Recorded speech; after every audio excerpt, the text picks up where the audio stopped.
afternoon. Thank you for joining us for the 2025 Colorado All-State Band. My name is Casey Strauch, and along with my co-chair, Scott Schlupp, I am the All-State Band Chair. We have several thank yous to wonderful individuals that make this event possible. So please let me list them quickly, and we can recognize them and thank them all together. The Colorado Bandmaster Association President, Karen Gregg. The Colorado All-State Band Steering Committee, Jason Mabry, Debbie Baker, Ryan Crabtree, Tim Libby, Aaron Vogelsberg, Christina Schwartz-Soper, and Butch Eversole. And to our UNC hosts, the wonderful Director of Bands, Wes Brodnetz, and Associate Director of Bands, Frederick Brown. Would you please thank all these people for their wonderful work?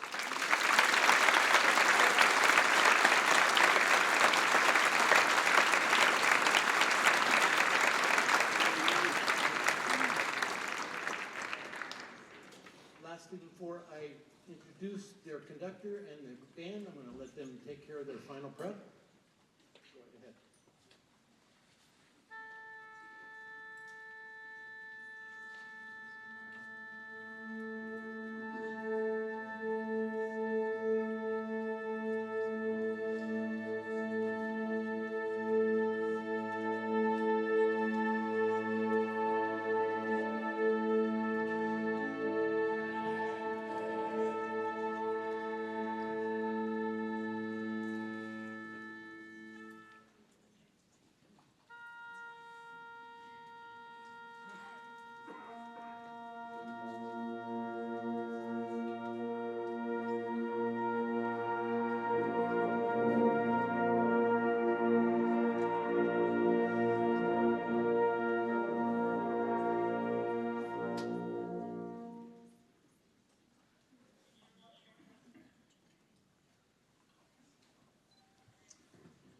This wonderful group on stage before you is the Colorado All-State Concert Band.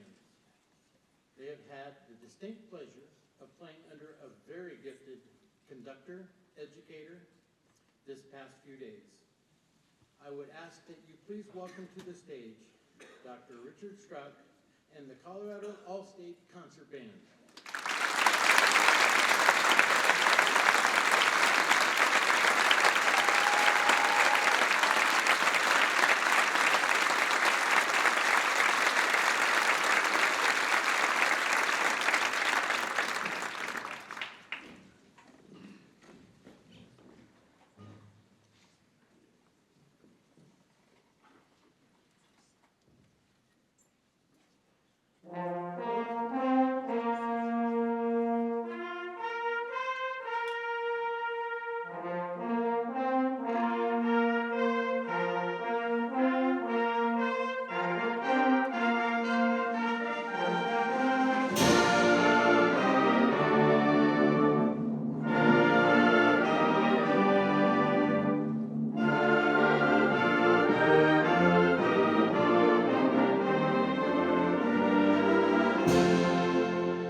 add my word of thanks to all of you, and I'll say something again at the end, but it has been a real joy and pleasure these last couple of days to be with these fine young musicians. And I have just had so much fun. I'm kind of sorry, this is the last thing that we get to do, but I think we'll carry this with us for a long time. I just want to say a word about the next piece. If you're looking at your program, I think you see it listed as Aloft. We are not going to do that one. To be honest, that was my emergency piece. If like, oh boy, I'm not sure if the group can do stuff. I did not have to go to the emergency piece because once I heard them playing, it's like, we're fine. Okay, they are doing such a terrific job.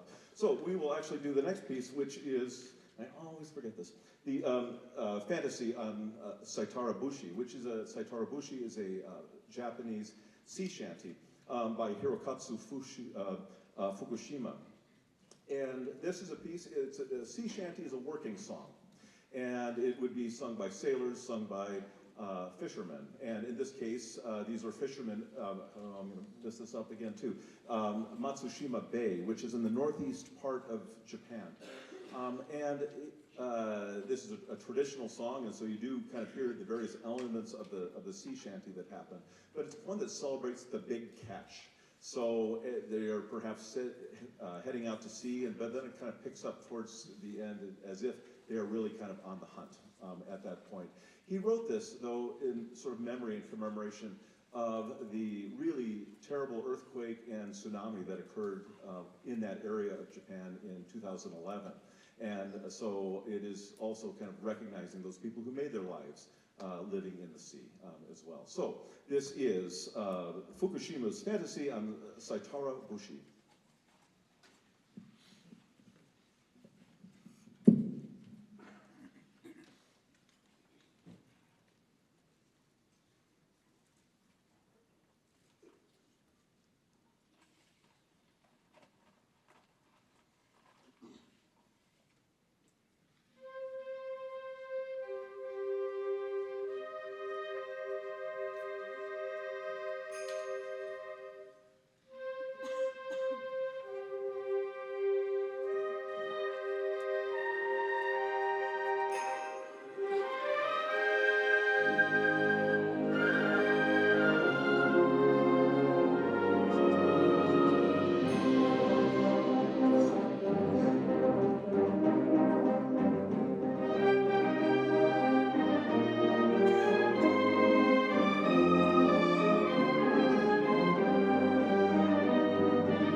Well, I can't believe we're kind of at the end already.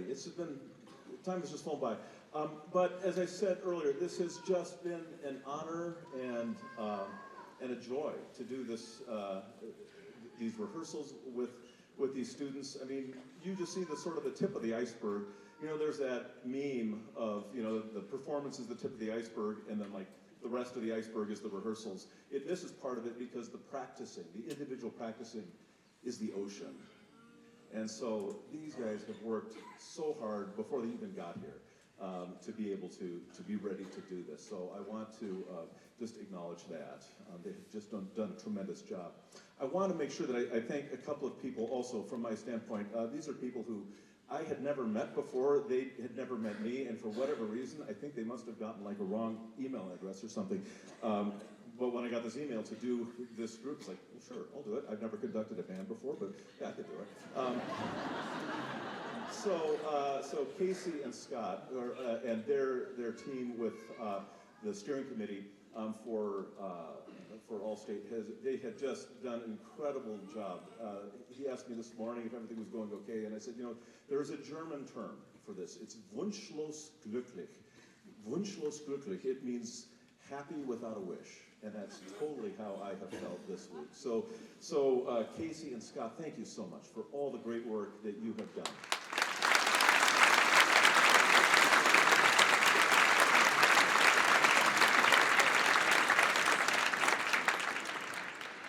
And also, all of you who are directors, I met with several of you a little bit earlier today, but I just want to say again, from the bottom of my heart, thank you. Thank you for the work that you have done with these students on stage and all the other students that you have worked with. The work that you do is life-changing. We don't see it very often. And you just kind of have to know it's there. But you get these moments where you get to hear this happen. And it's because of what you have done. So, and the work that you continue to do, which is often thankless and often, you know, you feel like you're, you know, trying to move an iceberg. But really, thank you to every single director here. Thank you.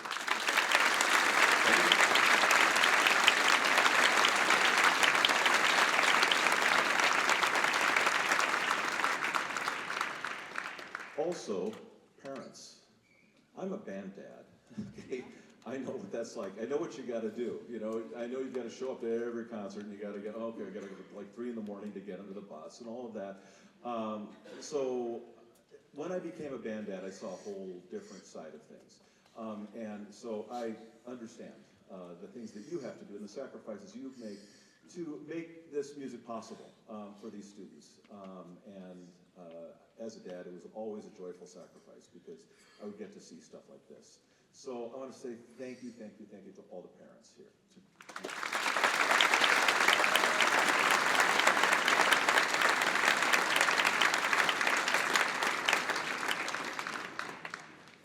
And also, last but not least, these tremendous musicians on stage.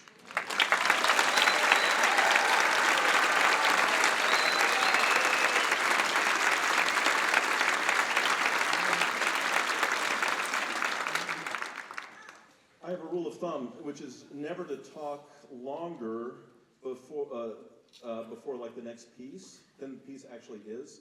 And I think I kind of blew past it because it's like only 2 minutes and 20 seconds.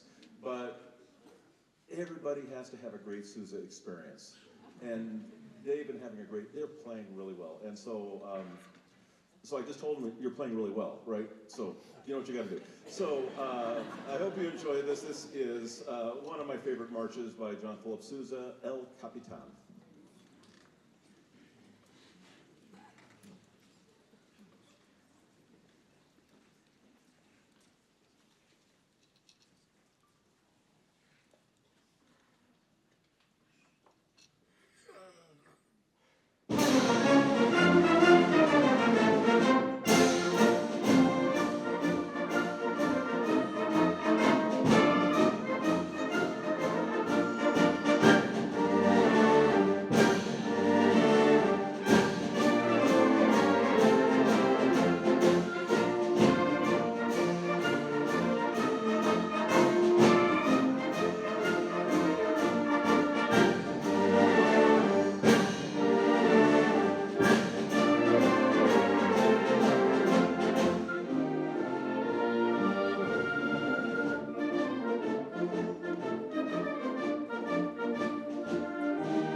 appreciate your attendance, your support of these wonderful students that you see on stage.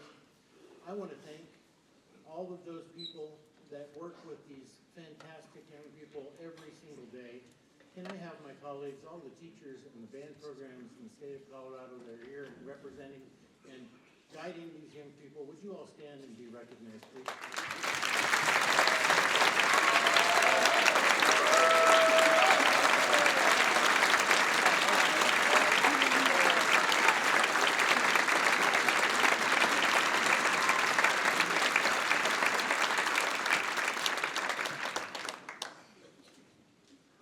I have had the opportunity to chair the Colorado All-State Band for the past 4 years. Along that way, I finally got smart and added my colleague Scott Schlepp to absolutely help me, and it has been a wonderful, wonderful partnership, and I could not do this without him. So I want to thank him as well for all the work that he's doing. If you would help me thank Scott.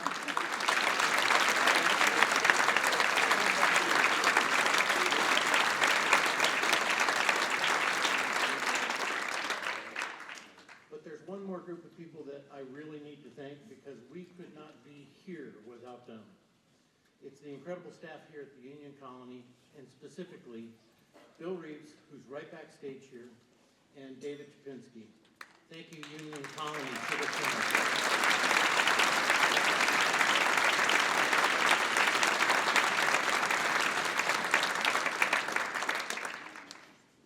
And just be aware, please, there's an addition to your program that, on that QR code that I do need to recognize, and we have a couple of additional performers helping us out.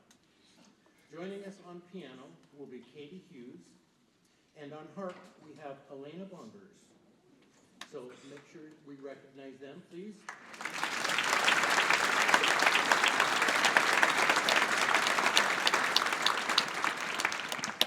On stage, you see before you the Colorado All-State Symphonic Band. Their fine conductor is no stranger to musicians in our state.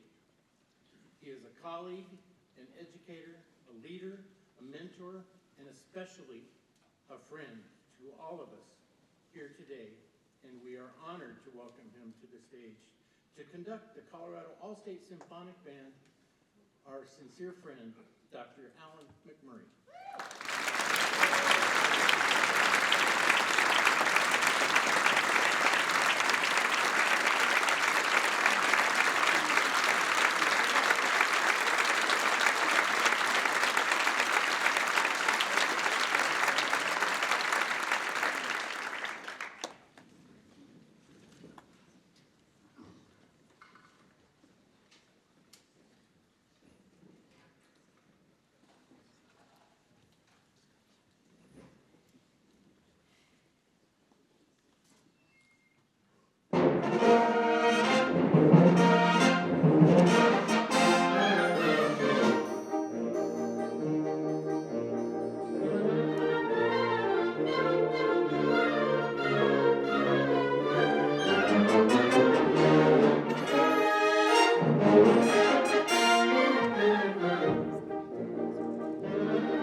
Thanks, guys. That was great.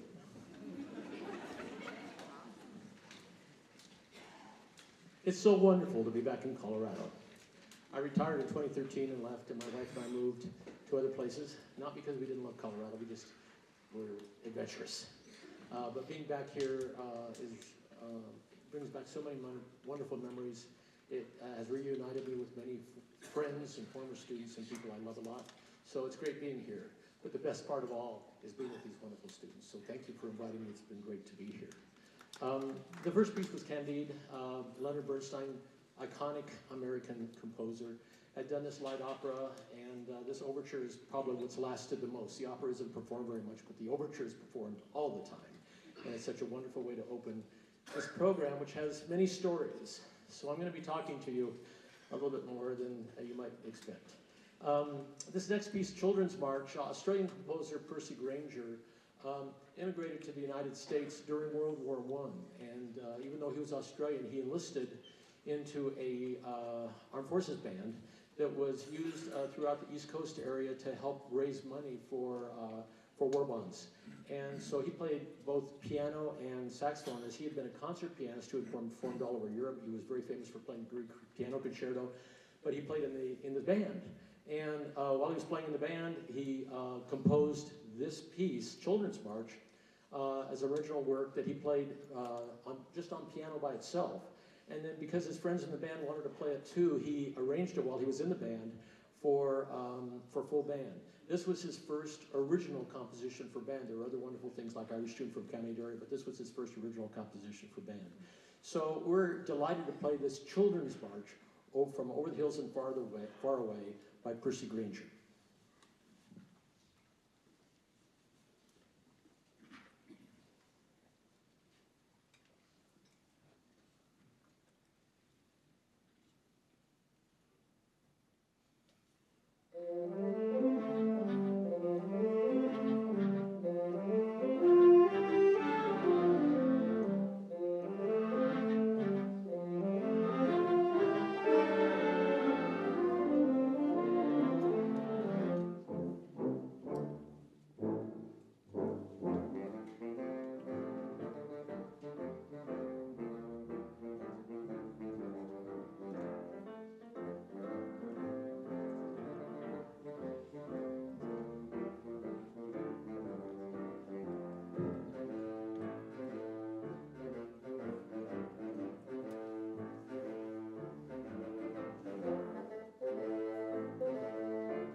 The last time that I conducted the next piece that you'll hear was 26 years ago. It's good for me to pull out repertoire every once in a while and reconnect. This piece, Shenandoah, was a piece that was commissioned by Cheryl Floyd, who's a middle school band director in Texas. And she felt that she wanted to commission a work in the memory of one of the students in the band who had lost their life. It was an accident, and the horn player in her ensemble was a very special student, so the parents got together and raised money to do that, and she asked Frank Ticheli if he would write it. And he said, well, tell me a little bit about the young person. And well, he loved the Civil War, he was really excited about history, and he played the horn. So Frank tried to find a piece that somehow related to that era. Shenandoah had not been arranged for band, and he decided that he would take this beautiful song and arrange it and kind of feature the horn section in it as part of the piece.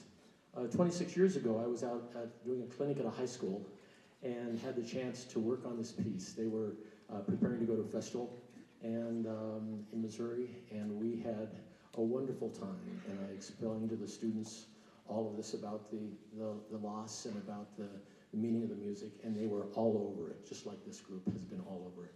It was a great experience that I had with Shenandoah then, and we're anxious to share it with you now. Shenandoah by Frank Ticheli.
So 26 years ago, on a Tuesday, was when I was working with that band, and they were ready to go, but they didn't get to go.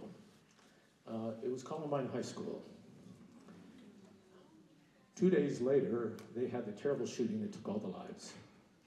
The students were locked out of their school. Eventually, they were able to share Chatfield High School. Chatfield went from 6 a.m. till noon. Columbine went from noon to 6 p.m. And the students had their instruments in their backpacks locked in the school for a while, so they couldn't get out and finish the semester. But finally, they were able to get in. And they decided that they would share the concert with Chatfield, and Columbine would finish the concert. And they invited me back to conduct the last piece on that program, Shenandoah. So, like everyone in Colorado, we were hit in the gut. And my students came to me, and people came and said, what can we do, what can we do? And as musicians, we deal with everything with music. We deal with grief with music. We deal with joy with music. So it only seemed right that we would find a way to create a piece that would help people heal. So because I just had this experience with the band and Frank Ticheli, I called Frank Ticheli on the phone and I said, would you be willing to write a piece for the victims and the survivors of Columbine High School, and I want to premiere it next year. 25 years ago, almost today. And he said, Allan, he said, I'm really sorry. He said, I'm not sure I'm the right person to write this, and I've got all these pieces. I'm backed up about 3 or 4 years to even begin it. And I was kind of heartbroken, but I thought I've got to figure out some way to deal with it. 24 hours later, I get a call from Frank Ticheli, and he said, my wife and I were watching CNN, and she turned to me and said, you got to do it. So he said, I called everybody who I owed a piece to and said that I was asked to do this, and they all said, forget our piece, you do this piece. So the students in Colorado wanted to be involved in this, so our Kappa Kappa Psi chapter, which is an honorary band fraternity, took on the responsibility for the commission fee, for flying Frank out so that he could be with the Columbine band, for flying him out for the concert and paying his honorarium. And the way that they did that was they had a modest fund themselves, but they wrote to every other Kappa Kappa Psi chapter in the United States. And within 2 weeks, they were sending checks back because everyone wanted to help. When Frank was writing this piece, he asked me, is there any poetry? Is there anything that you could help guide me so that I might have a way in? And it was hard to reach the students at that time. And he said, well, what about a school song? So I checked and I found out that they didn't have a school song. So in the mail came an alma mater written by Frank Ticheli that then he uses in this piece that he written. So because it's an important part of it, we decided we'd sing the alma mater for you and then play this wonderful piece that sadly has been more than just an American elegy for Columbine, but it's been used by schools all over the country. This piece to help heal. American elegy, first of all, the alma mater, and then American elegy.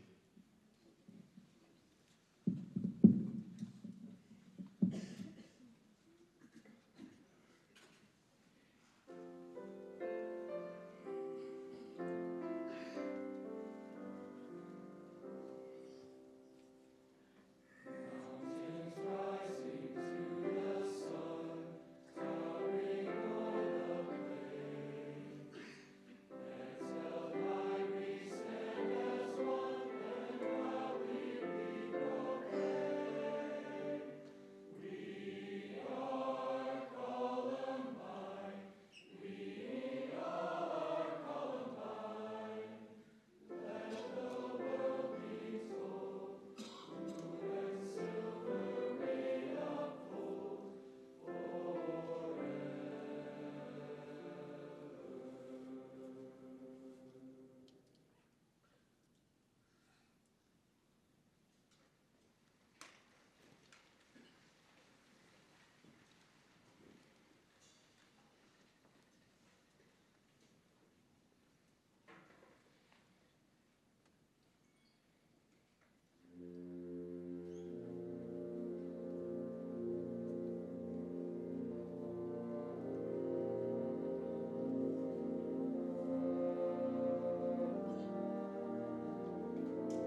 but I couldn't end the concert there. Frank and I became very close friends, and part of it was because of this adventure that we had together. Early on, when there were DVDs in the world, I did a series of them on conducting, and the first one was just on gesture and movement, and the second one, I wanted to do a collaboration with composer and conductor about how they interact together, how the job of a conductor is to try to reveal what the composer's intent was in the creation of the composition and work through what was on the page. And so I called Frank and asked him if he wanted to do a DVD with me, and he said, sure, and I said, what do you want to do? And he said, an American Elegy. So we actually did a DVD together on the piece, and it was very meaningful and made it even a deeper relationship with us and the piece as well. So I'm so glad that I was able to come and do this. This was actually the reason that I accepted this engagement, was so that I could pay this tribute to Columbine and to the members. We gave this concert at the University of Colorado. It would be about 25 years, 2 weeks from now. We tried to get as close to the anniversary as we could. We had Frank Ticheli out. He conducted the Columbine Band on the premiere of this piece. Surrounding that was also a combination. We had our Wind Symphony sit with the Columbine Band and perform other works, including Children's March, on the program. It was very meaningful to me. So part of being here is a reminiscence of that, and I hope that's okay with you. The next piece we're going to do is also by Frank. He finished this piece at my house. We were doing something else together, and he was out. He was madly finishing. And he finished his second symphony, which had been commissioned by former students of James Croft, who was on the faculty at Florida State University. And the only thing that they asked him to do was to somehow incorporate into that his favorite hymn tune, which was "Who Trusts in God Most Just." And so Frank was finishing the last moment of this, and called Apollo, and Apollo Unleashed. And it's about light. Apollo was the god of healing, the god of light, the god of music in Greek mythology. So to have something that would heal, that would provide light out of darkness, and would also be music, sounded like a great way to close this program. I'm so grateful to you for being here, for the family members that are supporting these wonderful students who have given me so much while I've been here. I'm very grateful to you, the teachers, not only the high school teachers who are the most recent teachers of these, but middle school teachers, elementary school teachers. These people have been nurtured by a lot of wonderful professionals in this state who care a lot about the students and about music. So I'm very grateful to them. One of those people is Casey Kropp. Casey, are you anywhere to be found? Where are you? Wherever he is, he deserves more. He's been the one who's been introducing everyone else to be recognized. And I think that I would like to recognize him for the generosity he's given, for the great hosting he's done. My wife came with me, and he embraced the two of us together as if we were old friends. And I'm so grateful to have been here and been part of that. We will look forward to playing this piece for you, and I'll look forward to seeing any of you afterwards and would like to share thoughts about the concert. This is Apollo Unleashed by Frank Ticheli.